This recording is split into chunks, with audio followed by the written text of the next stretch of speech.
સંતાનો માટે આ તો અત્યારે લોકો બધું આ વેસ્ટર્ન જમાનો આવ્યો અને લોકો થોડાક દૂર ભાગ્યા, પણ સાહેબ અમારું શાસ્ત્ર તો એવું કે નાસ્તિ ગંગા સમમ તીર્થમ નમાતુ પરદૈવતમ.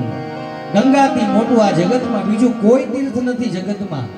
અને સંતાનો માટે સૌ પ્રથમ કોઈ ભગવાન હોય તો એ માતા છે.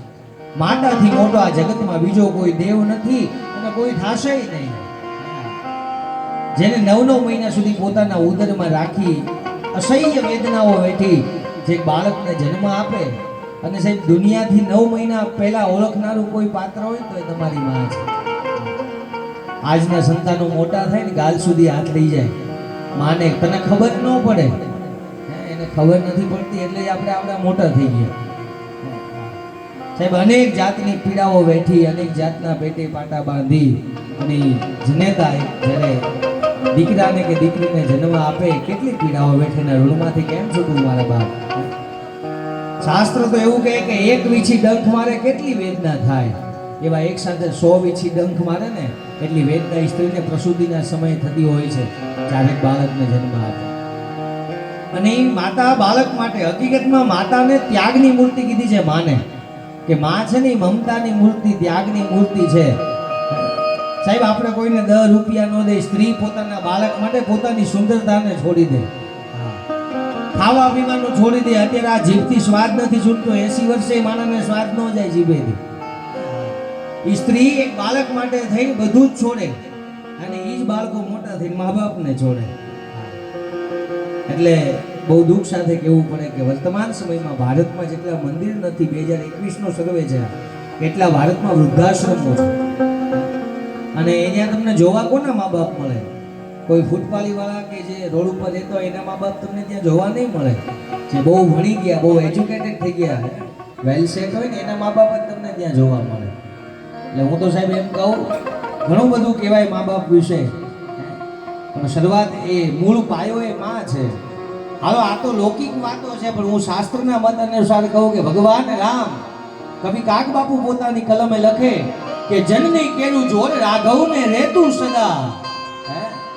જનની કેરું જોર રાઘવને રેતું સદા, એને માને ન કીધી મોર કીધો બાપને કાગડા.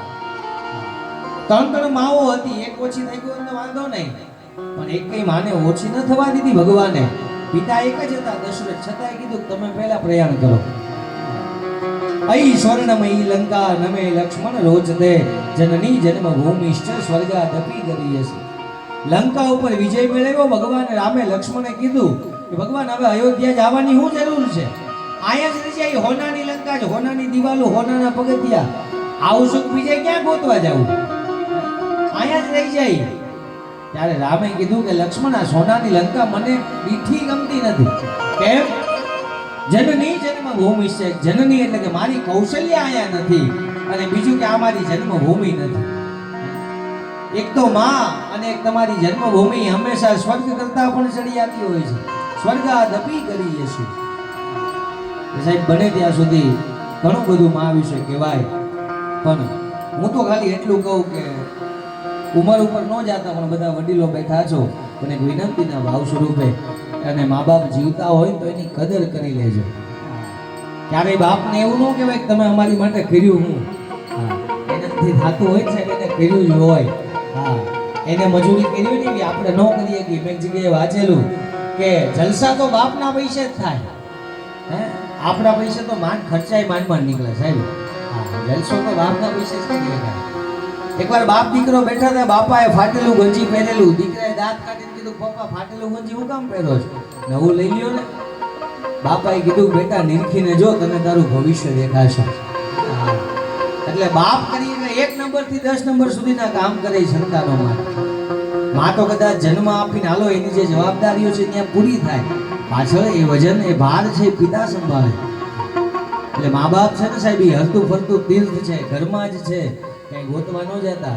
શિવ પુરાણ તો એવું કહે કે જે મા બાપ ઘરમાં દુખી હોય, છોકરા 4 ધામની યાત્રા એવું કરે કે કોઈ દેવ મંદિરે દર્શન કરવા જાય તો એને એક 10મા ભાગનું શું, એનાથી પણ જે આપણે જેને માઇક્રો સેકન્ડ કદાચ કહીએ એટલા 0.0 પણ ફળ ન મળે. એટલે કોઈ દાન પુણ્ય કરવાનો અર્થ નથી જો તમારા ઘરમાં મા બાપ દુખી છે. ભગવાન ગણેશજીએ પણ આ સિદ્ધ કર્યું છે કે માँ પિતા के ही चरणों में चारों धाम है आजा आजा यही मुक्ति का धाम है એટલે સાહેબ જીવતા હોય ઘણા લોકો તો છે ને મા બાપને નાના છોકરા મેં શરૂઆતમાં જ કીધું કે ઘરમાં નાના છોકરા હોય ને એની હાજરીમાં એની ઉપર